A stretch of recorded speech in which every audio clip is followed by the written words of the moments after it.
Thank you all for coming. It's great to be here. My name is Maria Paskevich. I'm an analyst in Devtodev. We provide a universal toolbox for mobile app developers that consist of mobile app analytics, push notification delivery service, acquisition analysis, and mobile ad network. And what I'm going to talk about today, it's what should be in Game Analyst Toolkit. Speaking of analytical systems, people mostly mention metrics, segments, funnels, cohorts, and so on. In this presentation, I would like to give an alternative view and discuss the main goals that developers expect to reach using analytics and how do they do it. Well, there is two primary goals. Firstly, to improve user experience so that players enjoy the game, stay longer and recommend it. And secondly, to enhance monetization. Increase conversion rates, average checks, and so on. That's why people use analytics and implement all those metrics, segments, cohorts, and so on. So let's start with user experience. Each user goes through a certain path from the first launch till the moment he will close the game and never come back. Our goal is to describe this life cycle in terms of numbers, and we can start from the number of those users. And there are two types of metrics that describe size of app audience. First of all, it's real-time metrics. These metrics are updated regularly and during a day. And the second type is daily metrics. Those characterize app audience at certain periods, and usually they calculate it once a day. The real-time metrics for game audience are sessions, number of new users, and number of unique users visited a game in a certain period. Generally, those metrics are used to detect some technical issues operatively. For instance, if number of sessions is rapidly decreasing, that might be caused by any touch problem into your app, and you'll see it on the graph similar with one on the slide, and you'll be able to take some steps to fix it. Unlike real-time metrics, daily metrics are calculated only for past days. And it means that you can't make any operative conclusions based on them. But this group consists of daily, weekly, and monthly active audiences, so-called DAO, WOW, and MAU metrics, and loyal audience metrics for the same periods: loyal DAO, loyal WOW, and MAU. Loyal audience metrics are useful to find out how many active players you have. In other words, to weed out users who have opened the game only once. The difference between DAO and LDAO is kind of bounce rate for a game. It can be helpful, for example, in evaluating quality of acquired traffic. So you have bought 1,000 installs and want to know how your core or loyal audience increased. You can see this situation on a slide. DAO is increasing due to acquired users, but loyal DAO is increasing slower. It means that there is a significant proportion of new users who tried out a game but haven't become an active players. On a whole, it's quite convenient and fast way to estimate audience growth and engagement without using any complex tools such as retention and churn rate, which will be discussed a little later. But for now, I'd like to give some helpful tips on how you can gain deeper knowledge about your audience based on those simple metrics of visits. To estimate daily number of sessions per user, all you need is to divide number of sessions by number of unique users. For instance, if you have 19,000 sessions and 3,000 active users a day, then one user makes 6 sessions a day at average. It seems obvious, but based on the same logic, you can calculate number of times a week user visits a game. To do that, we can take an average DAU for a week and multiply it by 7.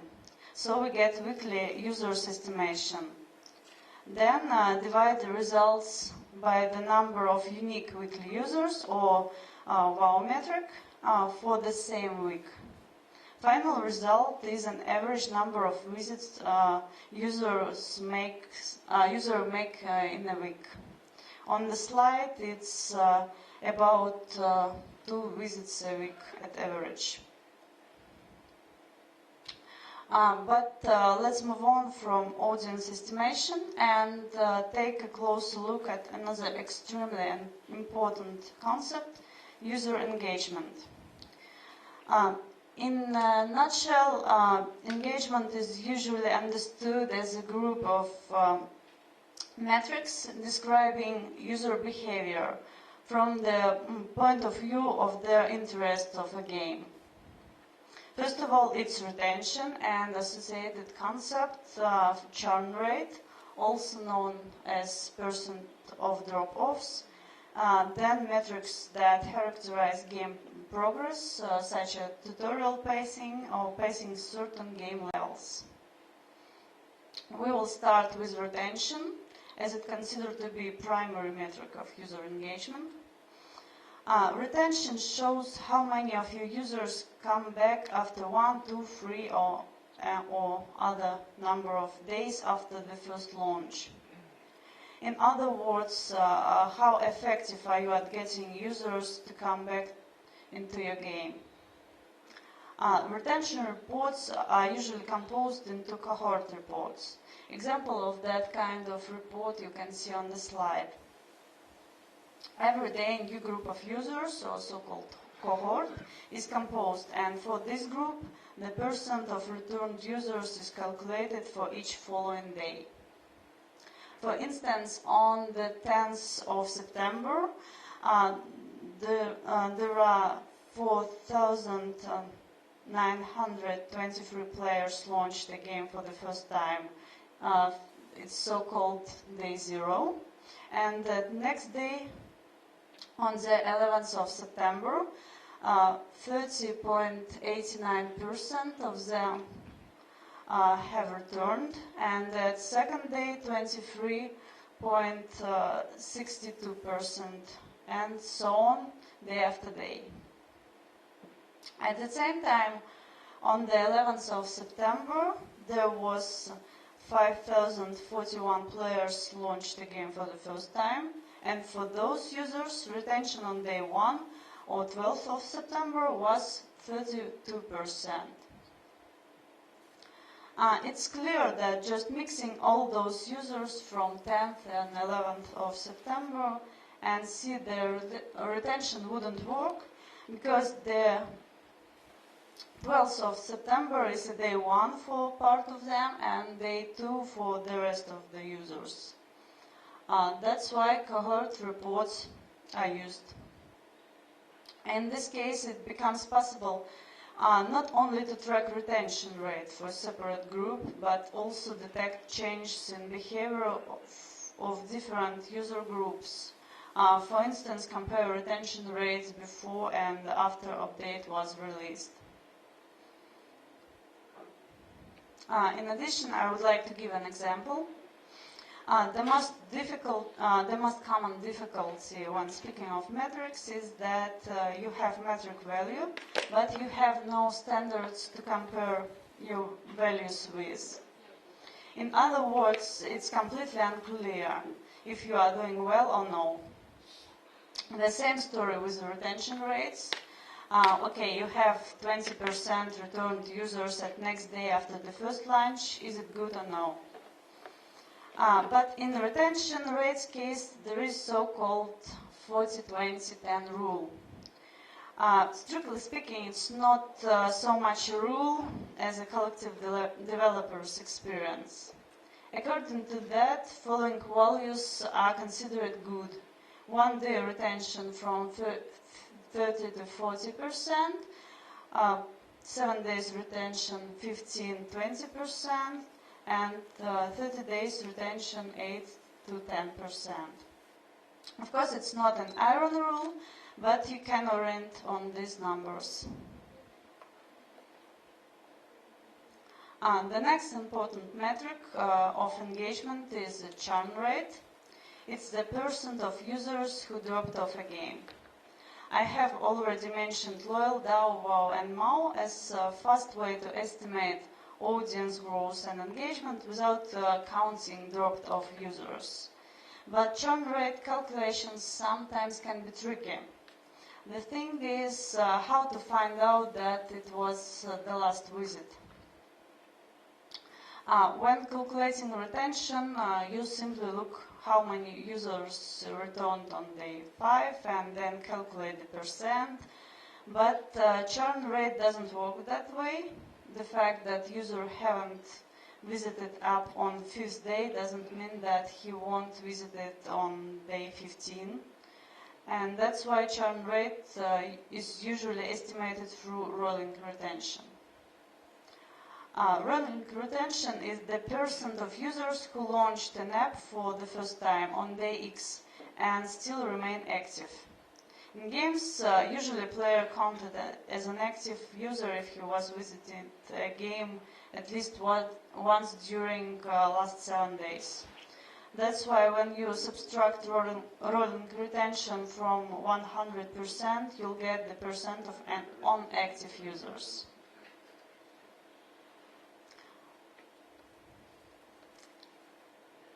In addition to length of players' life cycle, engagement metrics group also includes the actual user actions, also called user activations. User activation is a measurement of the conversion rate from when a new user moved to becoming an active player. It can be differ from game to game. It can be tutorial pacing, construction of certain number of buildings, or invitation of certain number of friends, for example. Technically, this measurement is tracking via custom events. Custom event is any user action marked with special tag. For instance, you can mark as event when player invites his friend or gets a new level. Moreover, custom events can be used in conversion funnels as funnel steps to estimate the efficiency of tutorial steps, for instance. On the slide, you can see an example when 20,000 users start tutorial, but only 11,000 completed. In other words, we lose more than 40% of users here. Maximum decrease is between second and third steps, so we definitely have some work to do here. Well, once we started talking about steps and levels, I must mention the type of report that allows to track efficiency of certain levels. We have already discussed churn rate and methods of it calculation, and now we're just adding one more split by levels. It means that you can see percent of drop-offs on each level of the game. Example of this kind of report you may see on the slide. There is a noticeable increase of churn rate on level 2. And there is And if we look what's happening in the game on that level, maybe we could optimize it somehow. In my example, this level was first after tutorial completion. User stopped receiving step-by-step instructions, plus he suggested to maybe give a game a rate in the App Store, and he was redirected there.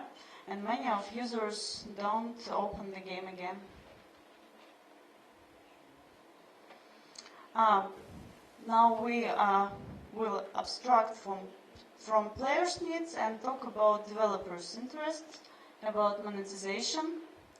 And estimation of game monetization consists of three components. Income estimation, metrics like gross revenue, transactions, and average check.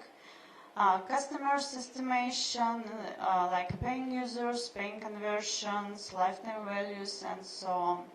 And the last one, estimation of in-game monetization. It can be revenue and transactions by levels, most grossing items, and so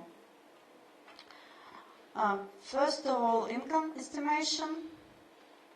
Mostly it consists of three metrics: revenue, number of transactions within an app, and average check. You can see an example of that kind of report on the slide.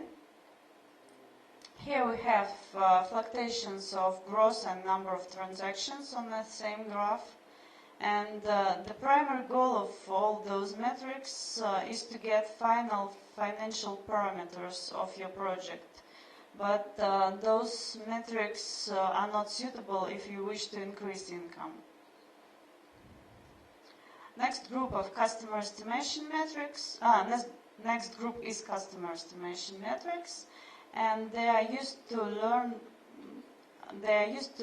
paying capacity and conversion of your audience. Such metrics include number of paying users within an app, paying conversion, or how many of your players start to buy something, average revenue per user, or ARPU, and average revenue per paying users, ARPPU. And this group also includes another very important metric, LTV, or lifetime value. It's an average revenue per user that you get during all his life cycle in the game. If you know this number and paying conversion, you can calculate how many users you need to earn certain amount of money, or how much money you can spend to acquire a certain number of new users if you buy traffic. On the slide you can see a graph with two metrics, average check and average revenue per paying user. As you can see, the numbers are not equal, and it means that one user confirms more than one purchase. In addition to understanding how much users spend, it can be useful to know when they do it. For this case, we can use special level reports. You may see gross transactions, paying users, split by levels. See what exact items are in demand on this level. And this slide shows gross split by levels. As we see, the best results show levels from 4th till 18th, and after them gross decrease, and we have one more maximum on 30 level.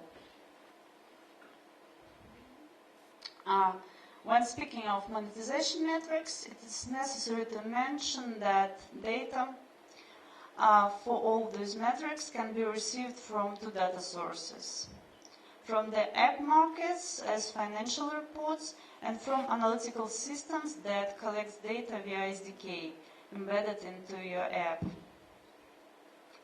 Although both sources provide data on transactions and revenues, the difference between them is significant. First of all, data accuracy. It's obvious then when you're dealing with financial metrics, you must be sure in their correctness. If we are talking about market metrics, then there is no such problem. It is 100% correct, that data received from app market, so you can rely on it. But we can say the same about transactions collected via SDK. The point is that transaction event is being sent to a server of an analytical system at the same moment when user confirms a purchase within an app. And it is unknown if this payment was made in reality. In simplest case, user may have not enough funds on his credit card and bank won't confirm this transaction. Or player may use cheats. In that case, financial data would be strongly distorted. Using this data may not be only useless, but also may lead to wrong conclusions. This issue can be solved by adding transactions verifications before sending them to analytical system. You can do it by yourself, but some systems provide special tools for verification. Devtodev has a special anti-cheat SDK that can catch those kind of things. The next difference between these two data sources is their operativeness. In this case, SDK is better. All data is received in real time, while markets provide their reports only once a day and with 24 hours delay. In segmentation, SDK data also wins. Here you have more options, and there is one more advantage of SDK data. Only this kind of data allows you to connect purchase with a user who confirm it. That means you can learn your customer's behavior within a game. As you can see, market data are suitable only for income estimation, when SDK data are useful for all those estimation types. Estimation of income, customer and game monetization estimation. In other words, market data are mostly used for final financial statistics, and SDK data to improve and optimize paying conversions, average checks, revenue per user, and other metrics. One more aspect of monetization is in-game economy analytics.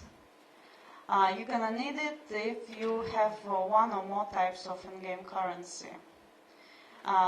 Because you want to know what bundles players buy, when do they need it, on what levels do they use it, which currency do they spend on that items, and how many currency do they spend daily.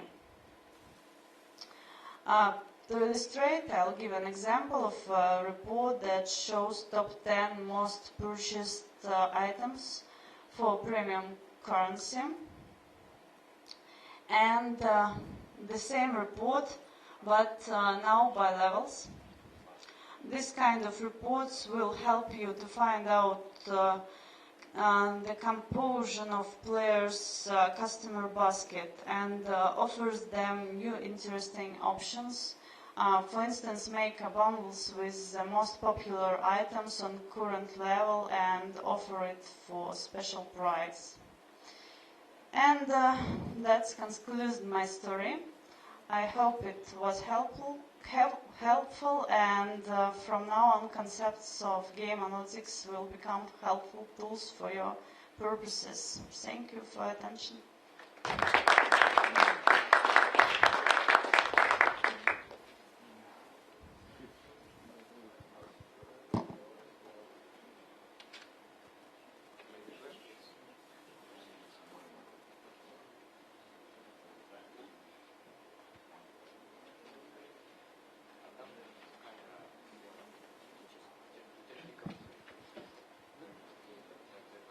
If anybody have a question, you can ask.